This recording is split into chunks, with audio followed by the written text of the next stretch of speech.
Hey, what's up, y'all? Welcome back to the channel. This is gonna be fun. I can't wait to read the comments on this video. But today, I'm gonna be sharing with y'all why I believe China is one of the best places you can work in the world, especially when it comes to working in education. Because I myself, I've been working in education for over 15 years here in China. And I'm telling you all these things based on my own personal experience, what I've seen and witnessed with my own eyes, and what I've seen my friends go through who have lived here and also lived and worked in other countries as well. And most of the countries I mentioned today also are places that I've actually visited. So let's get into it and let me tell you why I believe that. But first of all, actually, let me answer a question for y'all, because I get this question all the time, like literally all the time.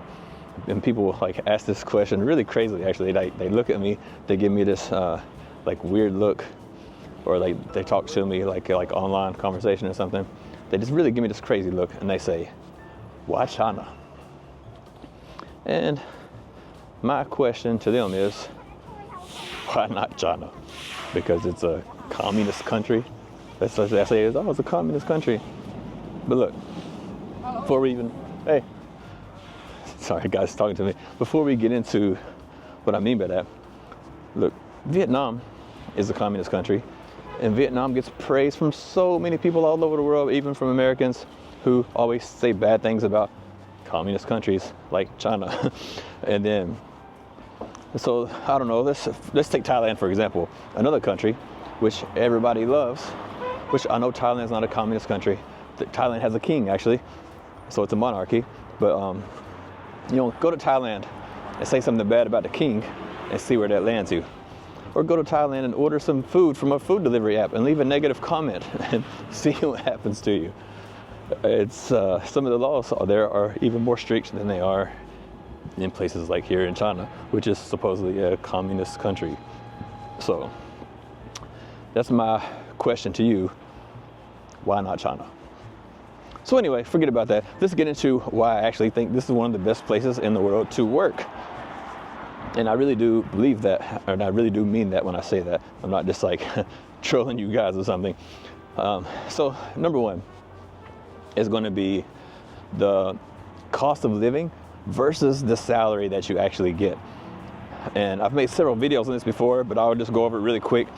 Anywhere here in China, you can get a job in education earning anywhere from $3,000 to $5,000 US dollars, $3,000 to $5,000 per month. And like I myself, for example, I spend about $1,200 a month or less each and every month. And that's everything: rent, utilities, transportation, food, shopping. Like I do what I want to do, eat what I want to eat, buy what I want to buy, anytime I want to do it. And I never spend more than $1,200 a month. So I easily have $3,000, $4,000 per month, each and every month, that I can save and invest towards my future. Now, if you look at some other countries, for example, let's just look at Southeast Asia for now. We'll look at the other ones in a minute, but let's look at Southeast Asia.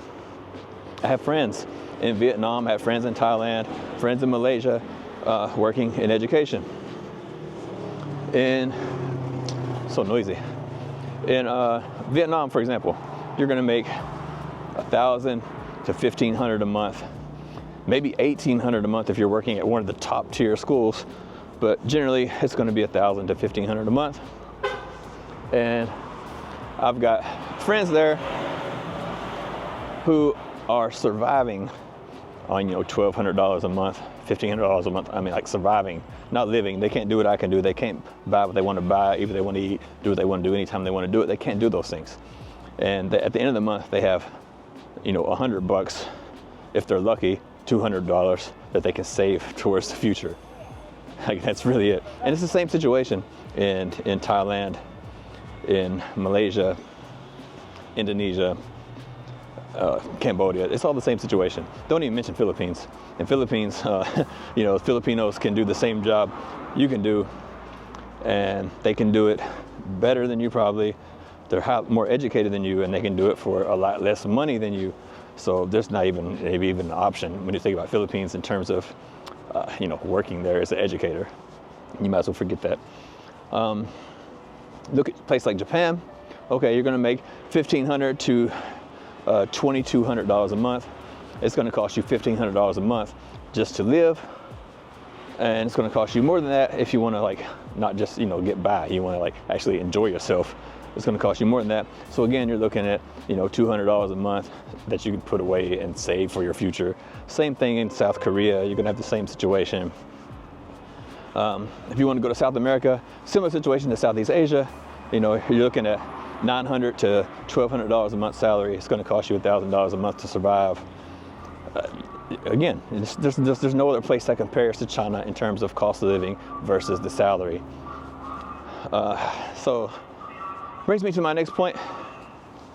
It's going to be, let's talk about the weather. Why do I say the weather? Okay, you got Thailand, Vietnam, Malaysia, Indonesia, Cambodia, all those places. They're hot, right? All the time. Now for me, I don't mind. I like the heat. I like the hot weather. So that's fine for me. But some people hate it. And if you go to Japan or Korea, it gets really, really cold there in the winter. And but they have, a few seasons, like they have some summer and stuff like that. You can have some nice weather there.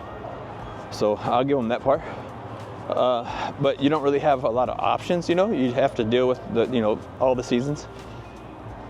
Now, if you look at China, for example, because China is so big, you can literally choose whatever weather you like. If you like the heat, then you can go down south to Guangdong, Guangxi, or Hainan province, go to Hong Kong, hot 10 months of the year. You have 2 months of cooler weather, but not cold. It's like fall or spring type weather. So it's hot most of the year. If you like cold weather, you like the cold, then take yourself up to Heiliangjiang near the China-Russia border, where it snows like 6 to 7 months out of the year and it's cold most of the time, if that's your thing. Or you can go a place like where I'm at right now. I hope it's not too noisy here, but you can go a place where I'm at right now, where we have, a proper 4 seasons. You got 3.5 months of winter, summer, spring, and fall. So you can experience all 4 seasons in 1 year. So it's really up to you. Whatever weather you like, you can find it here in China. You just go live in that area or that region that has the weather that you desire, and your money that you earn and your quality of life is going to be the same no matter which region you decide to move to. So the weather. They're doing some construction work over there or something. I'm up here walking under this like bridge thing.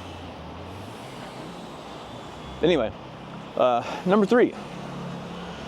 What are we going to talk about? Oh, number 3. Let's talk about the actual work culture or work environment. All right. So in China, for example, I myself, I work 9 months out of the year, and I get paid for 13 months. Okay, so I have 6 weeks off in the winter, 6 weeks off in the summer, so that's 12 weeks, right? So that's 3 months off of work. So I only work nine months, and I'm off for 3 months. I get 13 months salary. Not to mention other holidays. You have like this 1 week for Chinese National Day. You have 3 or 4 days here and there, like all over the place. So it's actually even longer than that. So when it comes to other places, again, in Southeast Asia, it's a similar situation all over Southeast Asia. They have this long extended summer vacation, which lasts about 2 months. But guess what? They don't get paid. So you work for 10 months, you get paid for 10 months, and you're only saving like $100, $200 a month every month. And now you got 2 months where you don't get paid. And all that $100, $200 you save, you got to use that to survive while you're not getting paid. Or you just got to forfeit your holiday and take a part-time job and work without holiday to survive. And you don't get a chance to have an actual holiday. So you have that problem all over Southeast Asia. If you want to go to Japan, Japan is known for the work culture, how bad it is. It's just go to work, go to sleep, go to work, go to sleep. You have no life. So South America, you're going to have a similar situation to what you have in Southeast Asia, you know, you have the extended break, but no payment. So that's what you have to deal with in terms of working conditions in other countries versus, you know, here in China. And then next, I guess we can talk about, let's talk about the food. Now this one could be a little bit different, I guess, because I don't know, I mean, I like food from all over the place, every place, like all places. I really do enjoy food from lots of different countries. But we all know China has some of the top cuisine in the world, like some of the best. Like if you're look at all the world, say the top 10 cuisines in the world, China is in the top 3. Okay, China's going to be up there in the top 3 of all the best foods in the world for sure. Just my opinion. I don't know. You can look it up on the internet. I might be wrong, but that's what I think after eating all the foods in the world. I think, you know, I say all the foods. I've eaten everything from snakes and rats and dogs and luxury meal. I've eaten it all. So, from my experience, China's definitely probably top 3. But, you know, in China, it's so big, every region has their own type of food. So you can definitely go to any region in China that has the best food that you like and live there. But also because China is so big and also so like connected, you know, all the places in China are really connected and really easy to get to. You often have people from all over China in every city all over China. So no matter which place in China you are, you can find food from the region that you actually like to eat food from. You can easily find that pretty much anywhere in China. So you have, you know, that thing going for it. Now, I'm not going to say anything bad about other places because Thailand has, you know, regional foods just like they do here.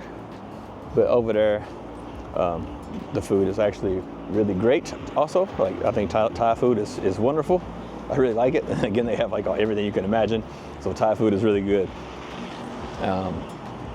Malaysia, you can't forget about Malaysia because they have like the local Malay food, India food, Chinese food, like also some of the best food you can find. You're going to find it in a place like Malaysia. Vietnam, I'm not a huge fan of Vietnamese food, even though I know a lot of people like it. And they say it's some of the best in the world. So, you know, people do say that. Me personally, I'm not a huge fan. Not say I don't like it. I do like it. But it's just not as enjoyable to me as some of the other foods that I mentioned on this list.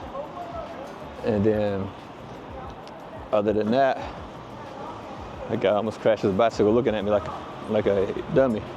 But yeah, other than that, I guess we could talk about, let me get across the street without getting ran over.